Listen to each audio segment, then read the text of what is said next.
Welcome to the Fierce and Fit Mentor Podcast. I'm your host, Clarice Yao, a holistic health coach dedicated to helping women over 40 achieve their fittest, fiercest selves. Each week, we'll dive deep into the unique challenges of menopause, including belly fat, weight gain, muscle building, hormonal imbalances, and more.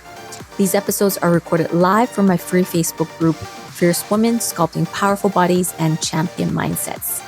Be sure to check the link in the show notes to join our incredible community and access free content, challenges, and resources designed just for you. It is live number 201. This is Train Smarter, Live Stronger, Top 10 Mistakes Women Make in Their Training. So this is the Fierce Women community where we sculpt powerful bodies and champion mindsets. Today's topic is a really interesting one because for a long time, I've talked a lot about the differences between men and women and how a lot of people kind of like just follow the next biggest guru or follow workout programs, and they never think if it's actually like right for their body and who is your coach, who is your trainer, because a woman's body is very different than a man's body. And okay, so a couple wins I want to go through is Francina Martinez. I want to give a shout out to you. She just joined the FFF group coaching program that is starting in 2 weeks. And Marshall, if you're on here, you have a counterpart with you that's going to be starting the group program. So super excited. And Sherry Fuqua, she also just joined the transformation program. So the transformation program is the custom 101 and the FFF is the group coaching program. So both of them just joined a program, and Sherry's going to get started right away with her nutrition, her macros. She wants to be her fittest self. She says she just goes to the gym and does whatever, and she needs a good structure program and know what to work on for her body. So I'm super excited for you, Sherry. So give her lots of hearts and cheer her on in her journey. Awesome. As well, I want to give a shout out to a couple people here. Sharon Skarupa, she is in week 6 of the program and she's dropped 21.95 inches off her body. So woohoo, awesome. And 10 inches off her midsection. So Sharon, super, super proud of you.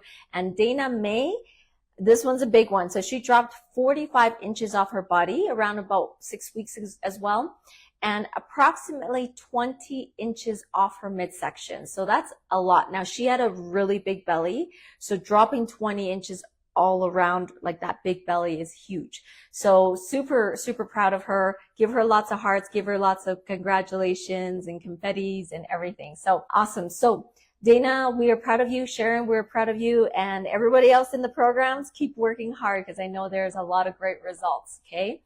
So let's actually get started here. So we're going to talk about 10 top mistakes that people have when it comes to lifting, especially if you are a woman. Okay. So I'm speaking from a perspective of generally women who are kind of over 40, 50, 60s, this age group. What is the common problems I am seeing, right? Okay. So the first mistake is not lifting heavy enough. Okay. So this is something I hear all the time of like, oh, I just don't want to get bulky. Like, I don't want to get bulky. Okay. As long as I don't get bulky. I hear this all the time. And it's something I always chuckle at because I'm like, oh my gosh, you can't get like big and bulky. Now there's 2 reasons why sometimes people will say, I don't want to get big and bulky. Is one, you have a lot of fat on your body. And because you start building muscle and you're not really losing the fat on your body, then you look bulkier because you have the muscle building underneath, but your fat is still on top. Okay. So you can't get bulky from just like having muscle if you actually are lean. Okay. The second thing is when people think about like, I don't want to be bulky, like I don't want to look like a guy or something like that. I think a lot of women are thinking about like traditional bodybuilding, where women are not taking or are taking supplementation and, steroids.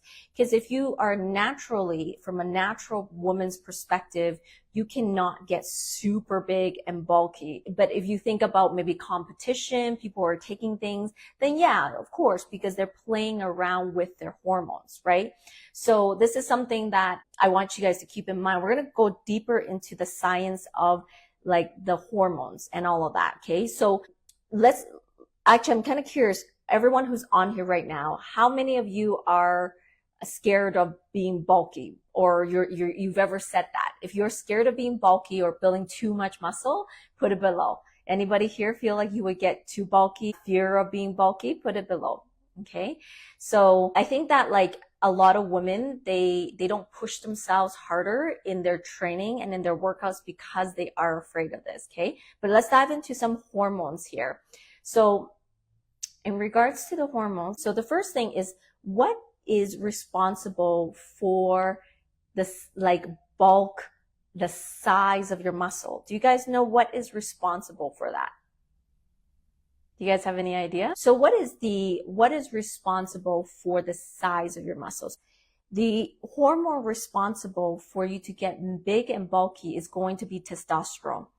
And you need testosterone for a huge amount of mass and size in your muscle. And women don't have that much testosterone. Men have 10 to 20 times the testosterone of us, okay? And so there's absolutely no way you can get super big and bulky because you don't have that amount of testosterone. As I said before, that if you take stuff and you take steroids and other things, maybe like in the, unnatural bodybuilding competitions, then yeah, you're going to get big and bulky. But naturally, if you are natural, there's no way. Testosterone is the hormone responsible for MPS, muscle protein synthesis, MPS, okay? And it stimulates type 2 fibers. And type 2 fibers are bigger sizes. And an example is actually Oshone and me. I always say she has more type 2 fibers because naturally she has bigger muscles, and she's always in the beginning, she doesn't like endurance. She doesn't like long things. She likes spurts. And that's what type 2 fibers are. They're bigger. They're thicker. So testosterone is actually really responsible for this. Massive bulky comes from testosterone. So that is what I'm trying to help all of you understand, is like, you can't. And so don't be afraid to, lift heavier and go for more muscle. Like I always say to people around me, and when I'm training, I just want more muscle. That's it. I just want more muscle. More muscle is better. Always, always. And so let's talk a little bit about other hormones involved. Okay. Estrogen. So women have less testosterone, more estrogen. So what is estrogen responsible for? So actually estrogen is responsible for muscle repair and maintenance and fat metabolism. Okay, so estrogen is, if you have a higher level of estrogen, you are going to repair your muscles better, you're going to maintain your muscles better, and you're going to have better fat metabolism. So this is really important because as women's estrogen drops in menopause, you actually lose your ability to really even maintain muscle, and you lose your ability to potentially heal muscle from your workouts. So your potential for muscle growth decreases even more. So hear me out. You not only don't have testosterone very much, but you also, as you head into menopause, don't have much as estrogen.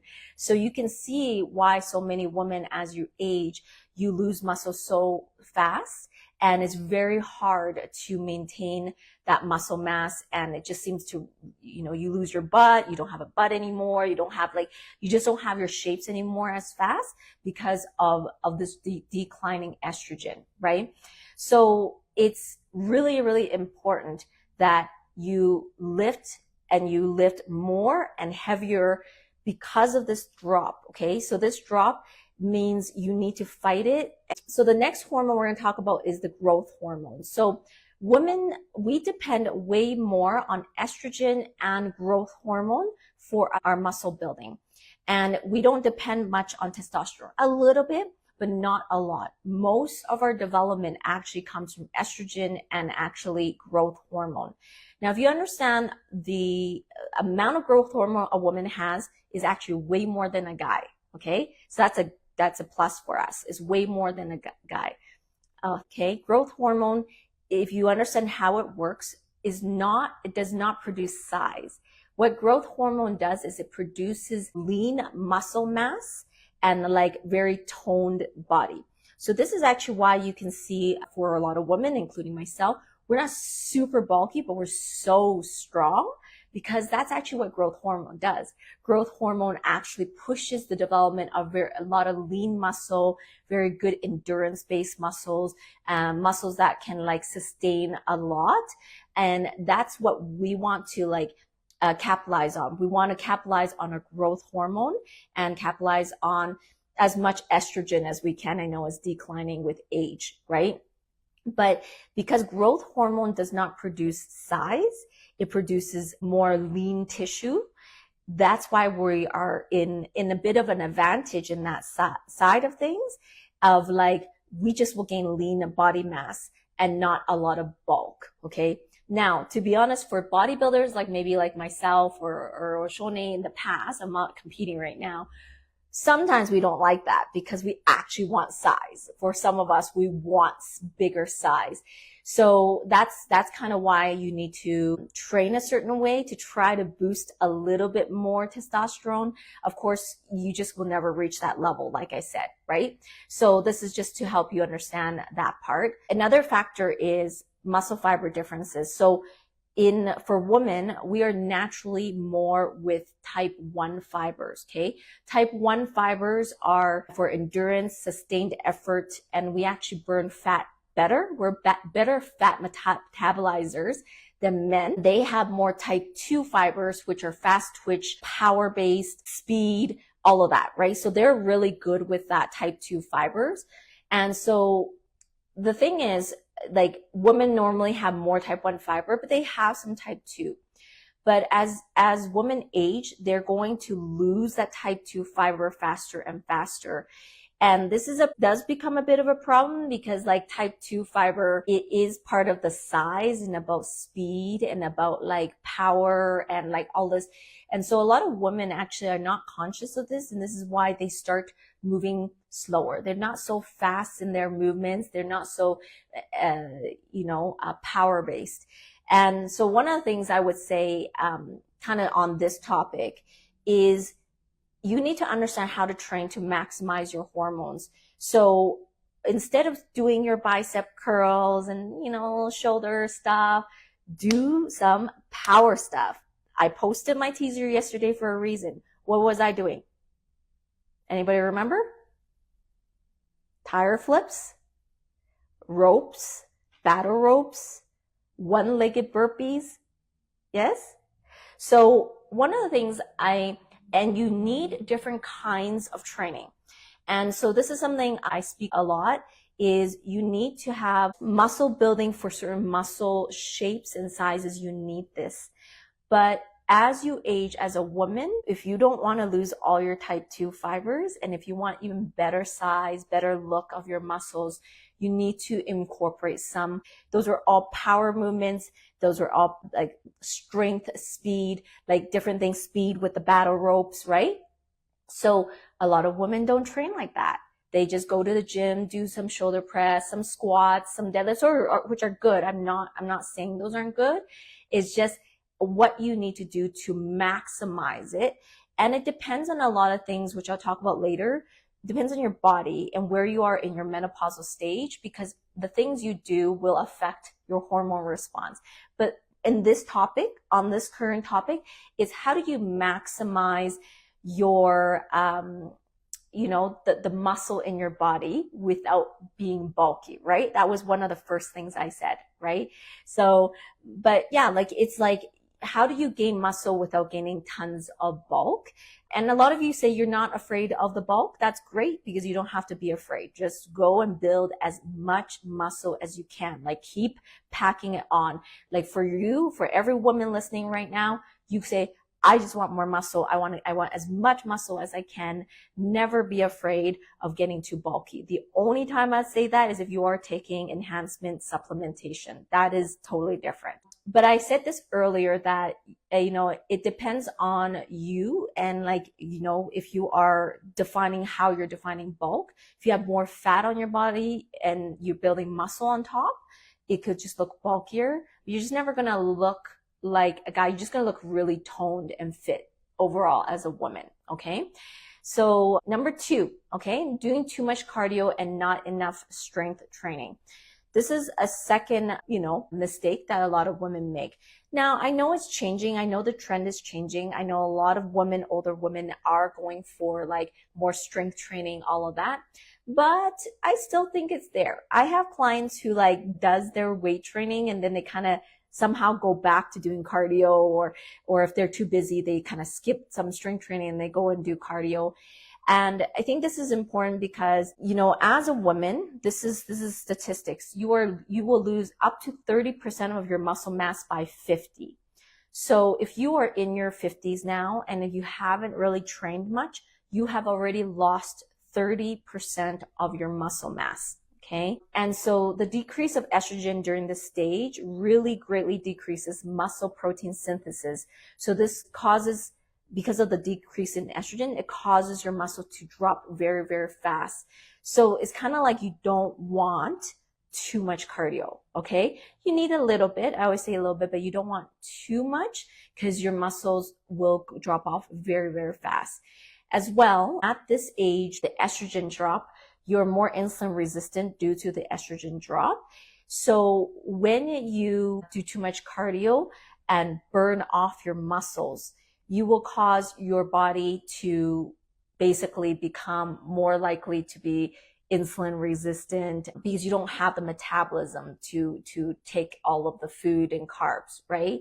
So this is something I say a lot. It's not that I think because nowadays they emphasize a lot of strength training. I think a lot of older women are doing strength training, and that's really, really good. But it's not that you don't do cardio. It's just don't overdo cardio, and be conscious of how much of that, because you're basically like rolling something down the hill. Do you know what I mean? Like you're already losing muscle mass, your estrogen is dropping, you're becoming more insulin resistant.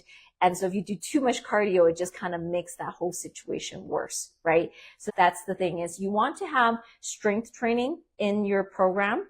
And I would say at least 3 to 5 times a week of strength training, and I guess this is something I had a conversation with another gal with, okay?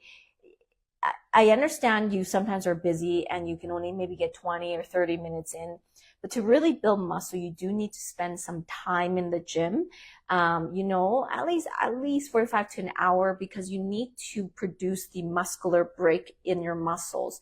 So make sure you're putting some time into your strength training. Make sure you really give it time, not just like, oh, I'm just going to do a 20-minute hit.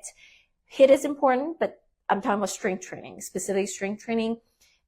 You need to put time. And, sometimes people are like, oh, I'm so busy, I can only do 3 days. Okay, it's minimum.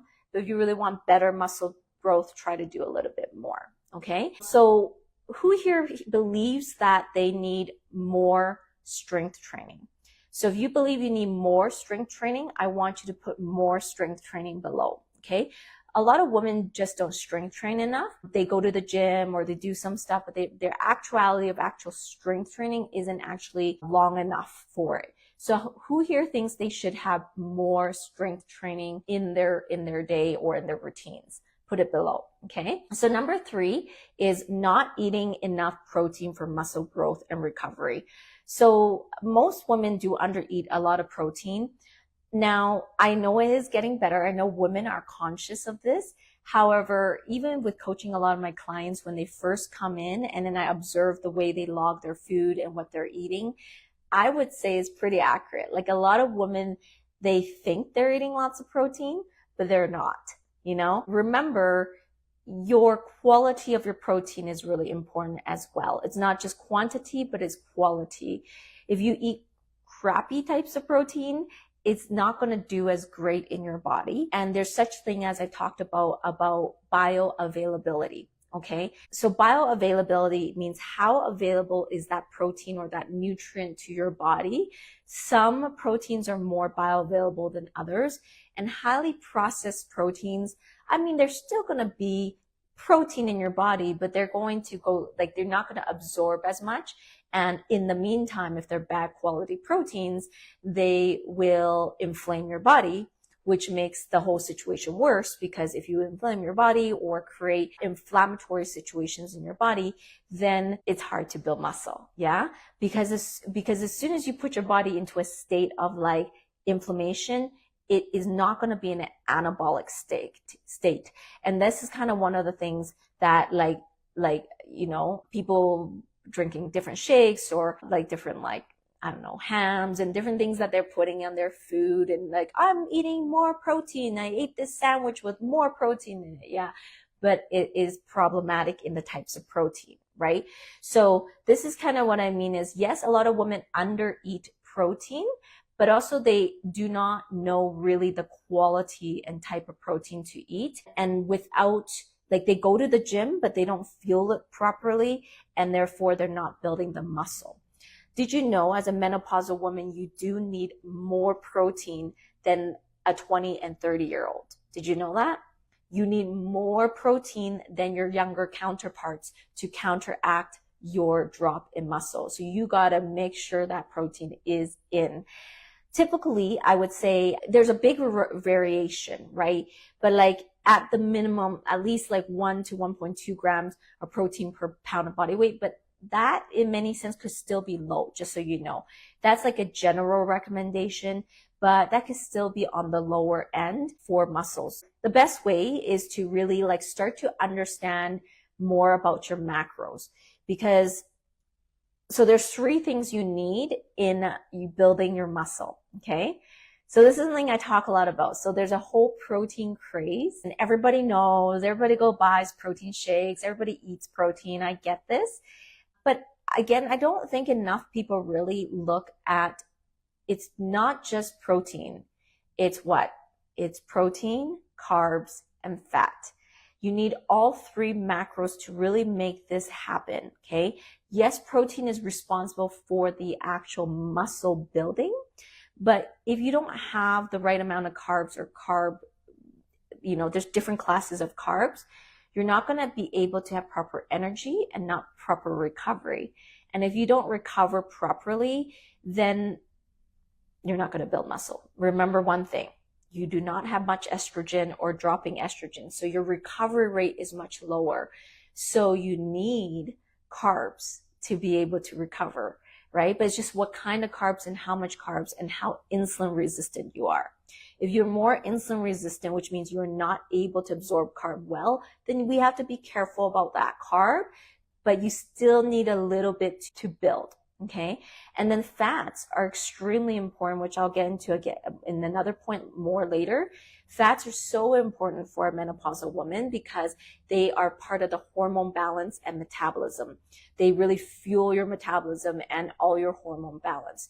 So I'm of the philosophy that if you're the person who says, I need a lot of protein, I need more protein to build muscle, if it's working for you, go for it. Your hormones could be working better for you than maybe someone else.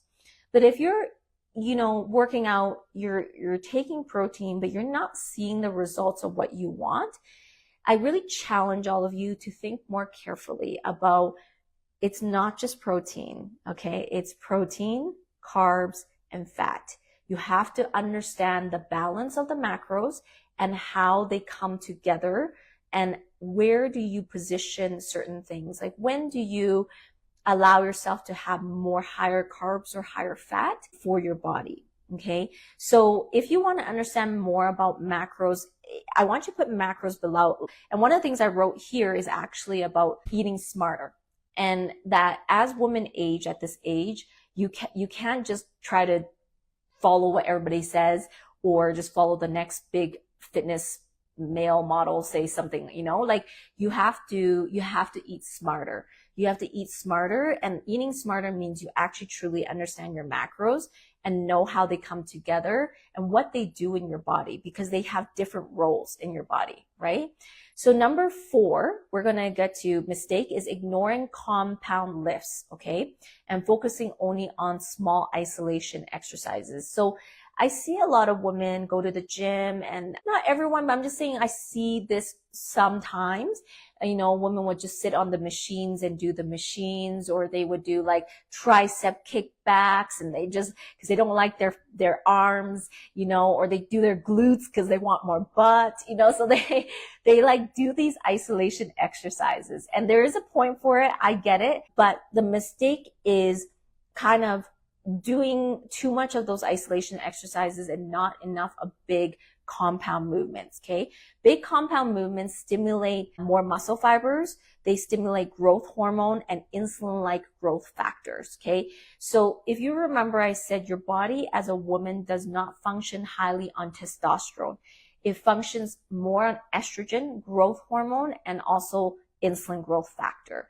So big compound movements actually stimulate insulin growth factor and the growth hormone. So you want to bring in the big lifts, okay? The big lifts, the big, like deadlifts, squats, bench presses, like the big ones that I, talk about, or even the Olympic lifts and stuff like that. You want big lifts. The bigger lifts you get, the higher response you will get for GH, growth hormone, and IGF-1, okay? And so someone asked me earlier, does your GH decline with age? And I said, yes. And so this is an example for you that this is what you need to train more of in order to build more GH and IGF-1 into your body, is to prioritize these big compound lifts. But there's a sequencing too. You have to understand there's big compound lifts you need, but you also need the other ones if you want, like the isolation ones, if you want to build shape, okay? So they're kind of like two slightly different factors. One is compound lifts really optimizes your hormone, and your isolation exercises really helps sculpt and build in the lines of your body. So the best way is to have someone who actually understands these elements of the lifting. So what I mean by that is, like, the best way is having someone who understands how to balance different aspects of compound, of isolation, of like the different aspects, like I said, of HIIT or cardio or, strength training. And that's what I meant by MTP, is that the way your program is programmed will determine a lot about your results in your body and what you actually build. If you just did all compound movements with no isolation, it would be good hormonally, but you may not see as much of the definition as you may want from an isolation exercise. So I'm hoping you guys understand what I mean. So like each has its own role, and that's why I always talk about MTP, menopausal training protocol, because it's a specific protocol that I, built because I believe like you need these aspects of each thing to be able to optimize your hormone balance and have the best optimal muscle composition, right? So if you want to learn more about MTP, you put MTP below, okay? MTP stands for menopausal training protocol. Put that below, okay? So that is number 4. Number 5. So a lot of women skip power training. So I mentioned this earlier, but power training would be like box jumps or Olympic lifts or burpees or kettlebell swings or different things like that, where it really accelerates your power of what you're doing, okay? So the mistake of that is because if women skip a lot of these types of things, their type 2 fibers will drop very fast, and that the muscle loss will be faster. So if you want to prevent that muscle mass loss, so like think about this, right? Type 2, you're losing type 2 fibers really fast. You have more type 1 fibers. That's why women like more cardio or like dance or different things like that, or those group classes like Zumba. Those are good too, don't get me wrong. But if you do a lot of cardio because you're mainly more a type 1 fiber person, the problem with that is that it's encouraging you to burn muscle off, right? Because you're doing so much cardio all the time. So we want to get our type 2 fibers, our type 2 fibers. We want that, okay? I feel like not a lot of people appreciate the burpees and the crab kicks. Do you guys remember that? There's reasons for my programs. So yeah, put MTP if you are looking for more specific way of training. And this also includes, like in the MTP explosive training, you need some of that. Okay, so that's the other mistake that a lot of women don't do. They stay away from those types of things. And I know I was thinking of one client who probably cannot actually jump because you might have knee problem. Doesn't matter. You can do power movements with your upper body, right? You can do upper body. You can do even power stuff with your shoulders, So no excuses. It's not like just because your knee doesn't work or you can't gym, you can't do any power. No, you can do power stuff, especially if you want to keep your muscles preserved longer. Okay. I'm actually curious, before I go into number 6, how many of you actually regularly put power movements into your workout, and how many of you don't? So can you put it below, yes power or no power?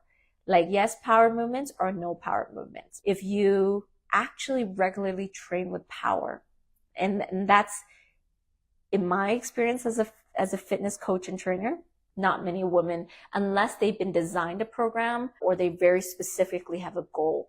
Most women don't usually go for power movements. From my experience, most women typically don't, unless they're an athlete of some sort. So number 6 is not adjusting training for menopausal and hormonal changes. So coming to number 6, not adjusting training for menopausal and hormonal changes. So a lot of the mistakes that women make when they're older is they continue to train like their 20s, like they are in their 20s and 30s, or like do the same thing they've always done, right? And I've always said this is like, your body's no longer 20, 30, so you shouldn't be training like that. And if you are doing a workout program that's given to you, maybe from a YouTube or whatnot, just double check it, because any movement is better than no movement. Okay. I think it's good, but it may not be right for your body. And that's something I think you should be more aware of is the workout program geared towards your hormonal profile? What is happening in your body, right? Specifically, you have declining estrogen, declining progesterone, declining testosterone. So you have lower bone density, you have lower muscle retention, you have lower overall muscle strength, and you do not process protein as well, right? Like there's a lot of things that is changing in your body. Another thing is understanding what else changes as you age. So like your DHEA drops significantly. DHEA is the precursor hormone to estrogen and testosterone. You will lose 80% of your DHEA between the ages of 30 to 70. So 80% of your DHEA will drop off. So when you have lower DHEA, you will have weaker muscles, slower metabolism, and increased fat storage, right? So it's like, okay, so there's so much happening in your body. Like, how do you train for it? Okay. So now I mentioned a couple things already. So another thing about like with all of this decline, you need to boost it, right? You need to boost your GH, your IGF-1, all of that. So this is why the HIIT training has been so touted so highly, because HIIT training is ability to like push that hormone up. Okay. So HIIT training is important for wanting to trigger the right hormones that are decreasing in your body. But it is also very tricky, because if you do too much HIIT and it spikes your cortisol, then you will have too much belly fat.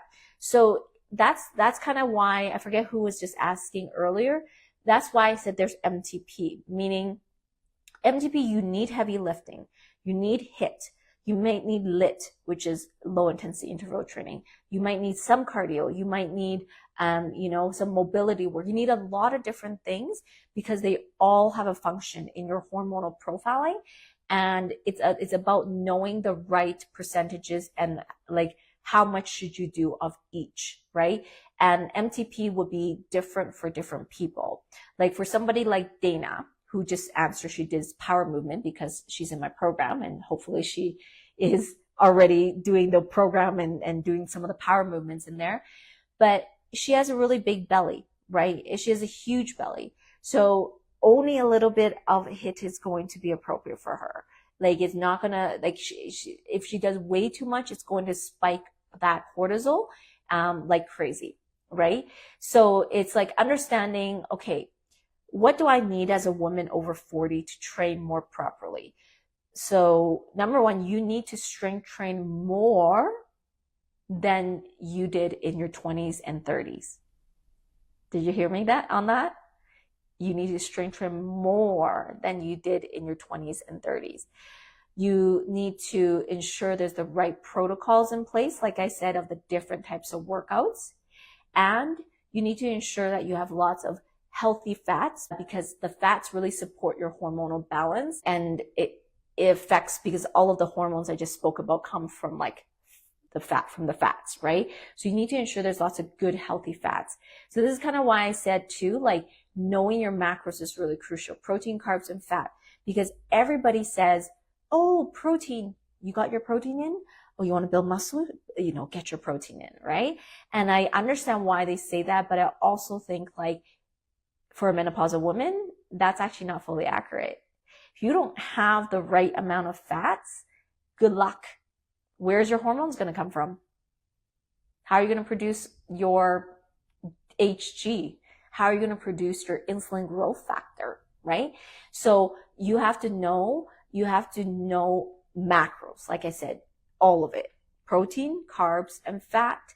And so something I'll say is, like I said, MTP is a menopausal training protocol.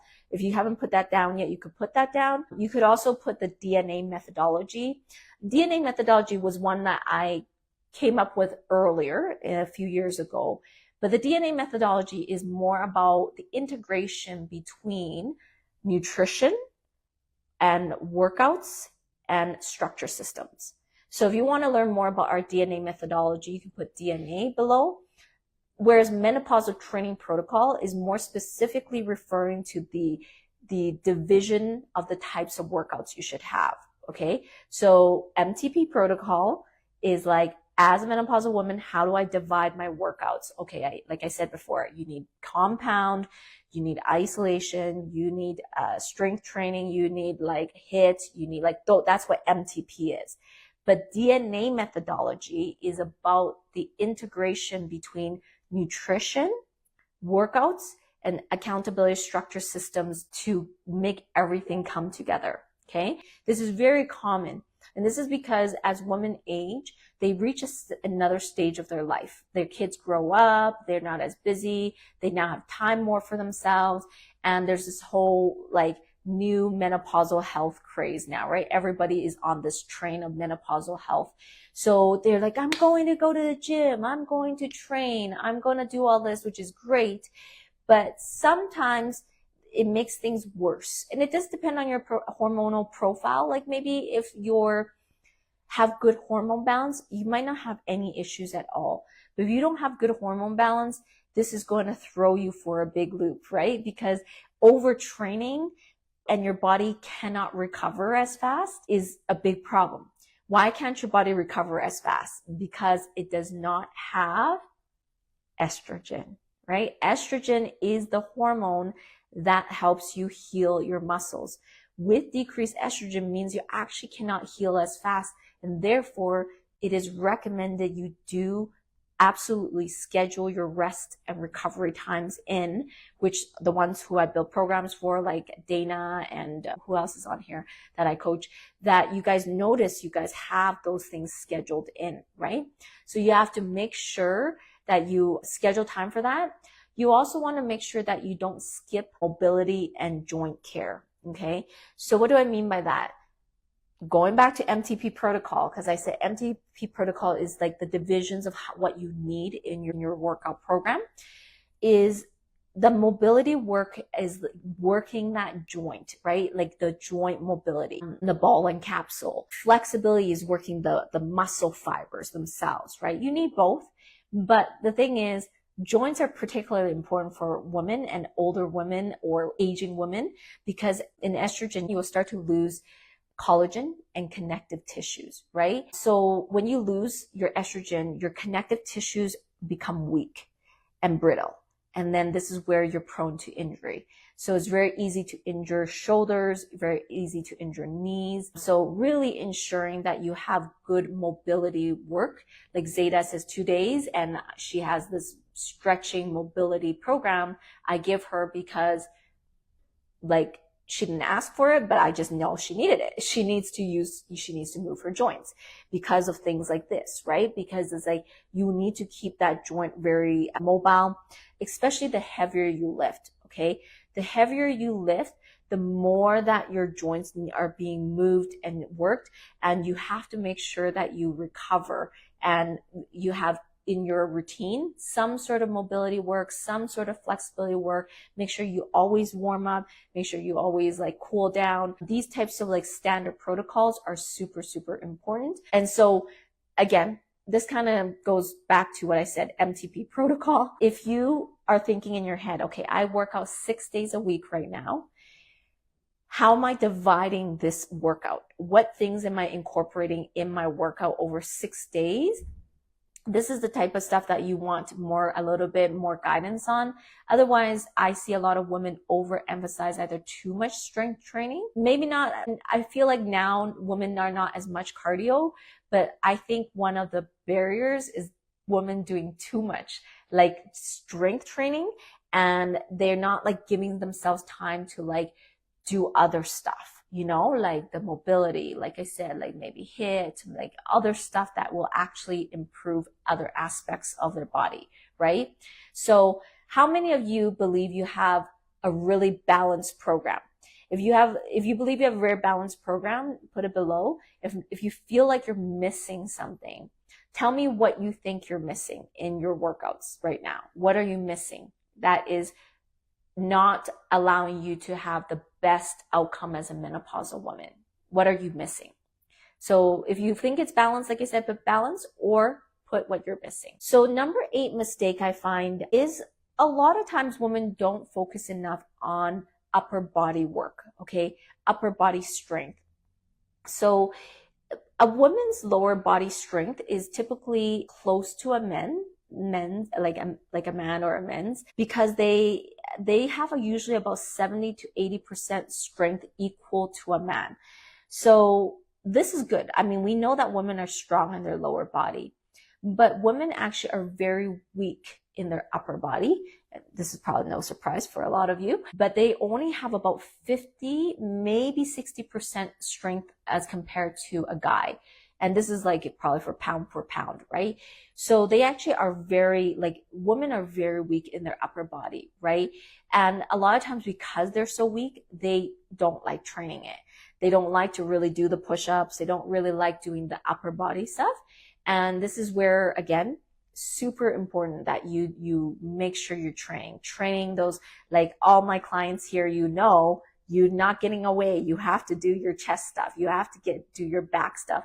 I want you to have a very good balanced programming. So as a woman, make sure you are incorporating things like pull-ups, push-ups, like your rows and big overhead presses. Make sure you're really emphasizing in a powerhouse, making sure you're not skipping things you don't like. A lot of women, they love legs, they love glutes. So they go work out tons of their lower body, but they don't really work out their upper body. And it's actually the opposite of men, right? We always have this joke for men that sometimes men, some of them, not all of course, but have chicken legs, but it's the opposite. Women have like these big, strong, like legs and glutes, and then one guy told me it looks like they're like a Coke bottle, so they're strong, but then they're so small up here, In fact, if you work your upper body, you'll actually have more of a perfect balanced body.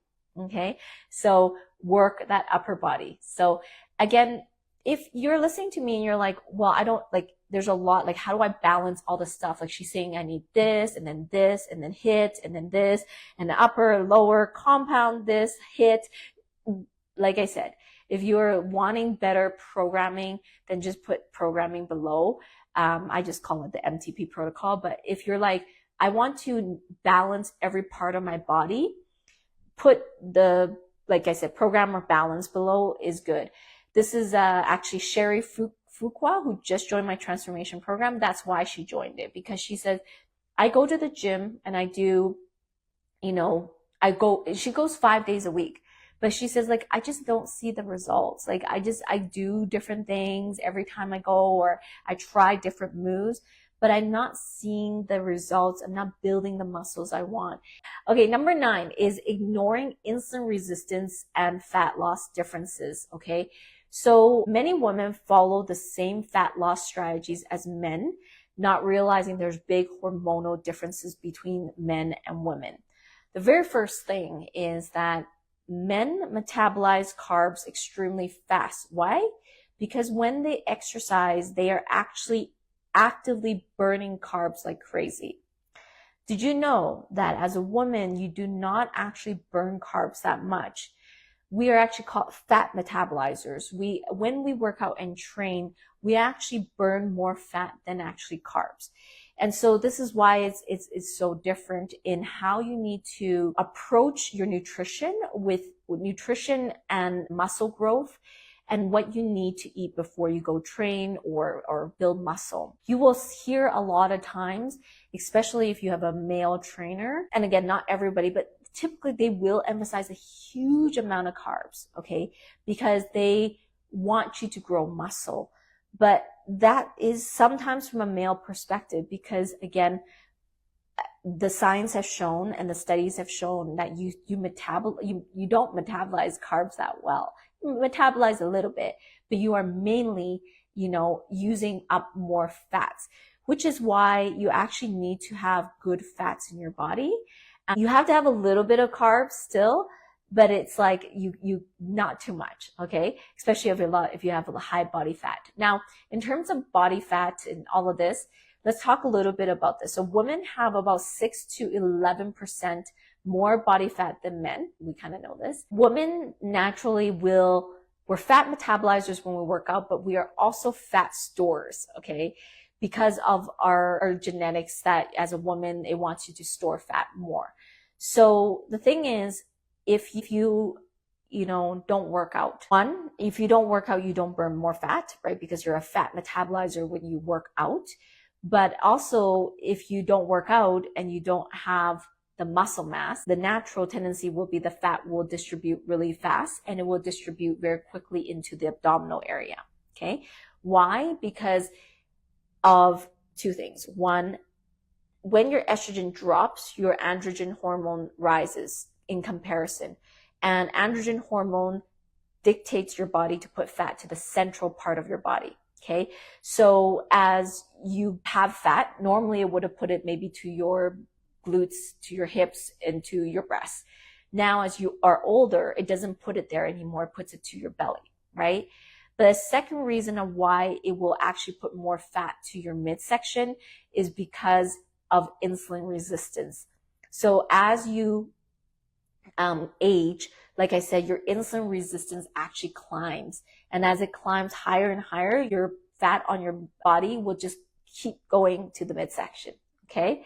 How many of you struggle with belly fat here? Put belly fat below. How many of you struggle with belly fat? So if you struggle with belly fat, this is one of the reasons why it's actually even more important, like you really, really have a solid strength training program, because that will help counteract a lot of this, like I said, the natural tendencies of the fats to deposit, right?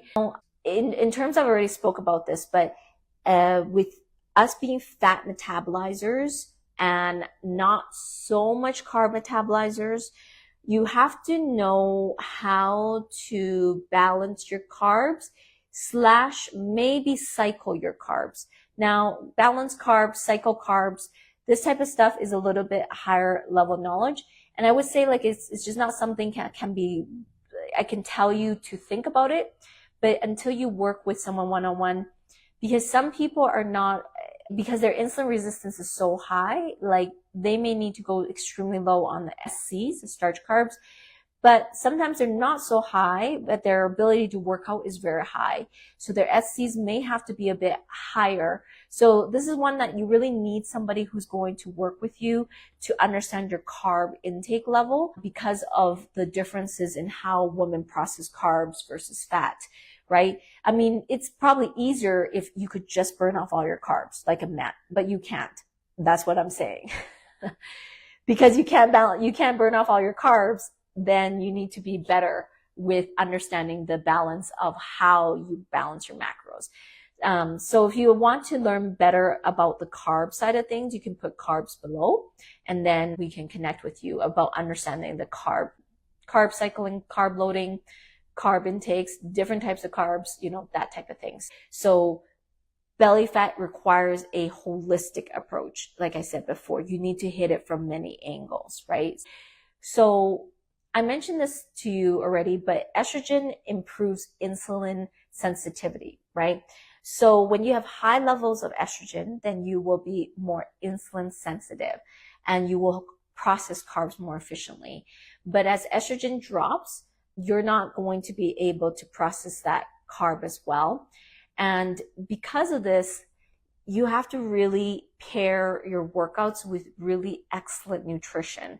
So when it comes to losing belly fat, a lot of women are under this misconception that if they go work out and work out harder, they're going to lose their belly fat. Let me tell you a big fat no. Okay? So if you think that way, stop thinking that. You're not getting rid of that belly fat from working out. Okay?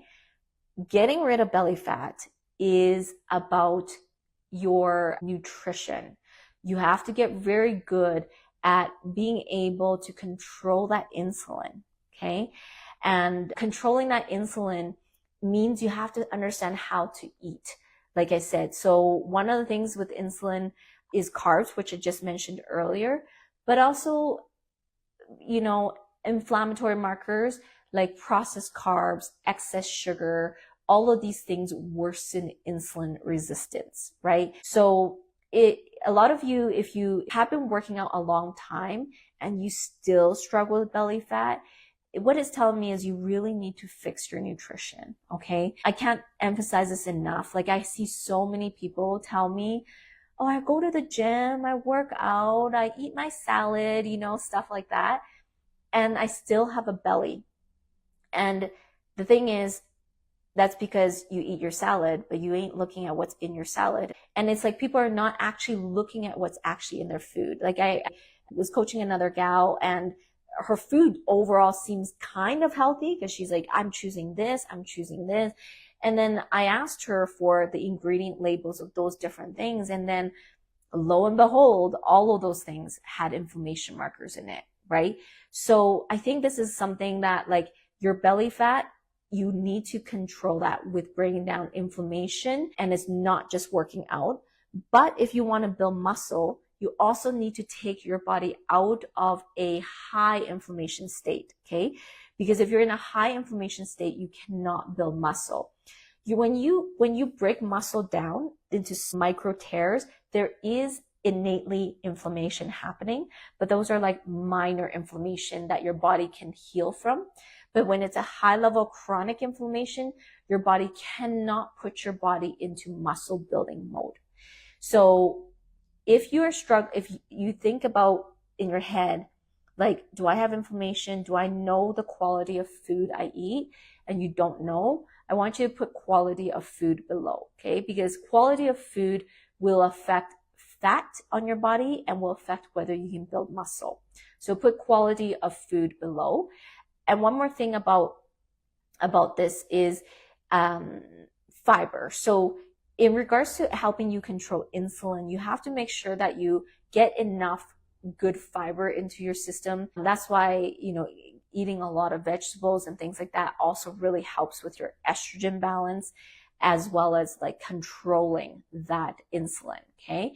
So again, if you are wanting to focus more on quality of food and feel like you don't know enough about it, put quality of food below. The second thing is people work out so hard these days. Like I feel like because this generation likes to work out. Everybody tells me workout is easy. I like working out. But most people don't actually really focus enough on nutrition to produce the type of quality in your body. And then they keep saying, I can't lose my belly fat. So again, what did I say? You have to note down. If you have belly fat, do not say, I just need to go work out more. No, you need to fix your nutrition. That is the most important part. Okay. So put quality of food below if that is like, if you struggle with belly fat and you have not been able to get rid of it, put quality of food. You got to fix the quality of food. Okay. Another aspect of like women don't take into account sort of the hormone changes in their body. One of the mistakes is like as women age, I mentioned this already, but you lose a lot of muscle, right? You actually lose 3 to 8% muscle mass per decade.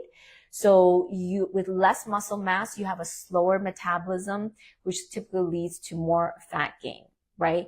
So why am I telling you this is because when you train and you program for yourself, if you don't have a professional programming for you, you need to be careful, like to not do too much cardio and have enough strength training, more strength training, but a little bit of HIIT, but not too much that's going to spike cortisol. Like that's what I'm saying. There's like spectrum of stuff you need to have because your muscle mass is going very fast, and you have to think like, what is going to cause my muscle to lose faster? If you go to this group, like I know a lot of women love group classes, okay? It's okay. I understand. It's good and it's fun.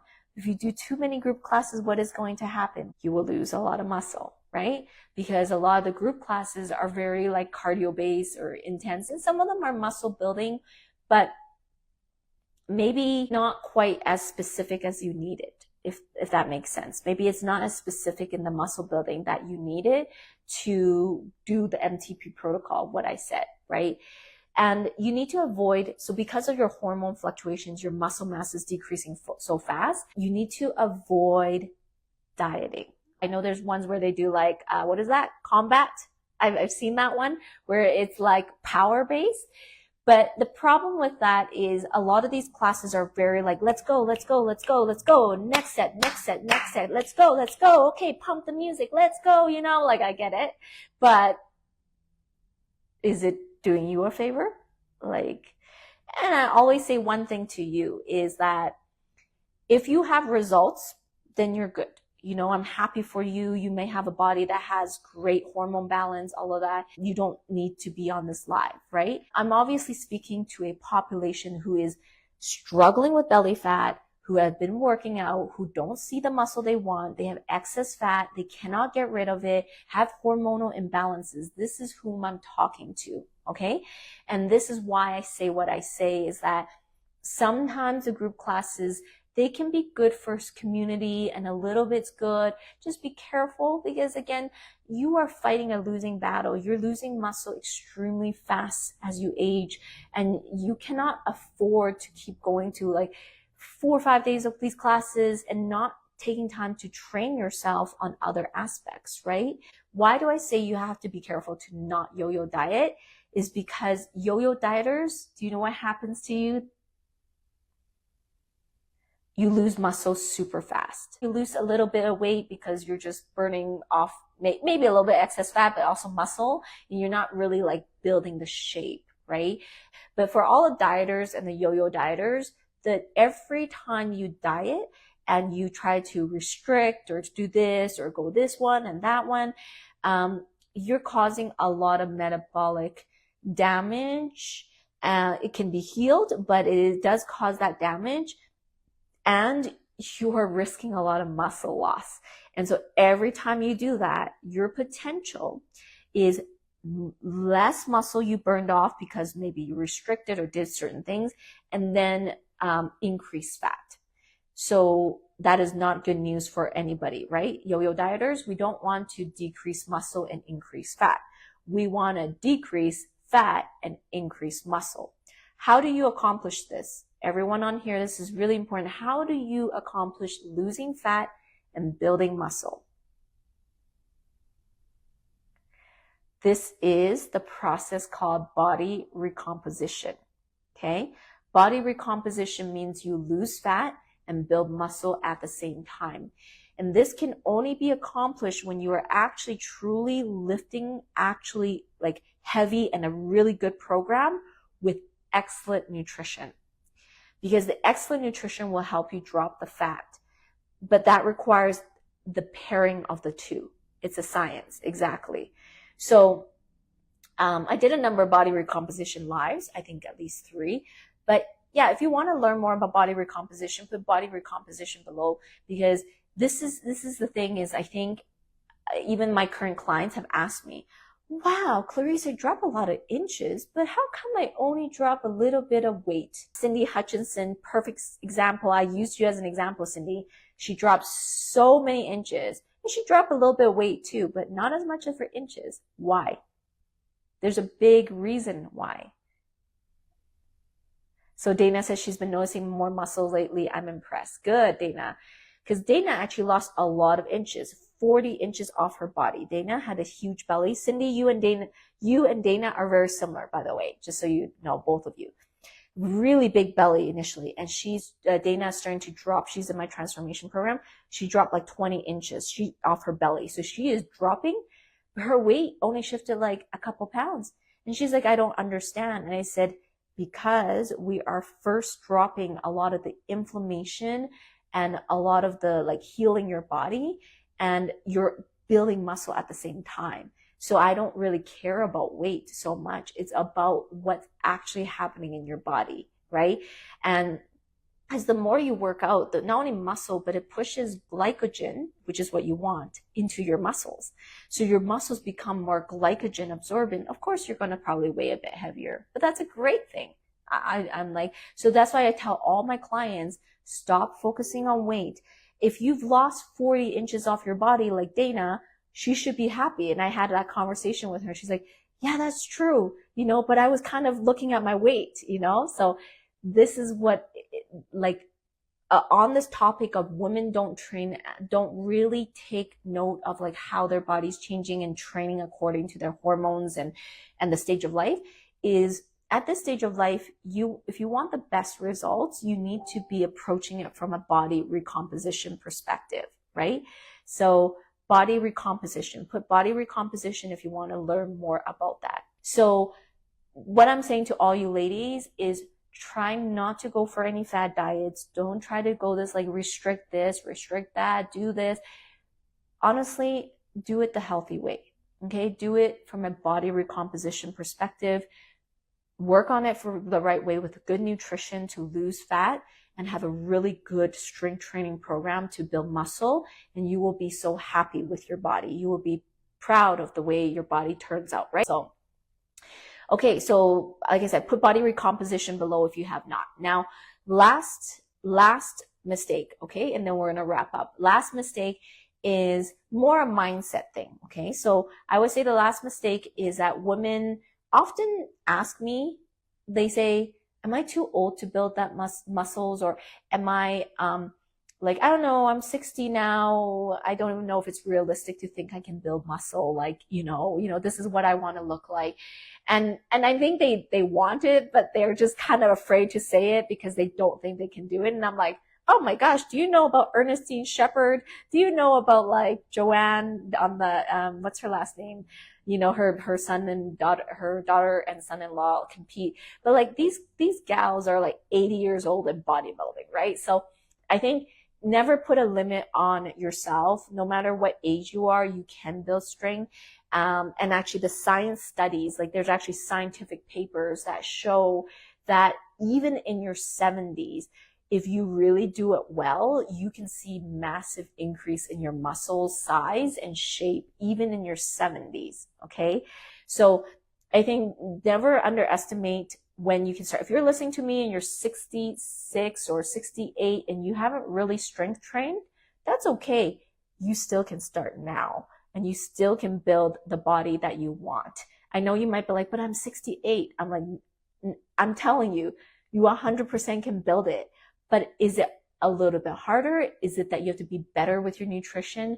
Is it that, you have to train a certain way? Yes, which is the point of this entire talk, but you absolutely can build muscle.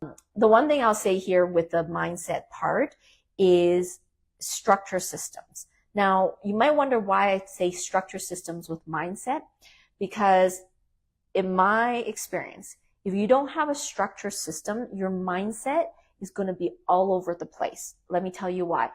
First of all, you are jumping all around. Okay. If you have no structure, you're going to be like, oh, I feel like doing this at the gym today. And then I think I should do this. Oh, I saw this on YouTube. Oh, I saw that girl doing that move with the glute. I should do that too. And so you're jumping all over the place. You have no structure. And it's like, Phyllis is a great example. Exactly. She's 73 years old. Yeah. But you have no structure. And you're going to have a lot of problem building the muscle you want. Secondly, if you have no structure system, you don't track. And Dana, Cindy Hutchinson, Zeta, I know we just started, but she was surprised that she lost inches. Do you remember our meeting? Why? Because I'm tracking her metrics. We're tracking still things that are happening. A structured system protects your mindset. Okay, so if you're writing notes, please put that down. A structured system protects your mindset. Every one of the clients I have coached is because we have structured systems that all of them got out of the rut where they were like, oh, nothing is happening. Is anything really happening? Am I really dropping weight? Sharon Skarupa was the one who said this.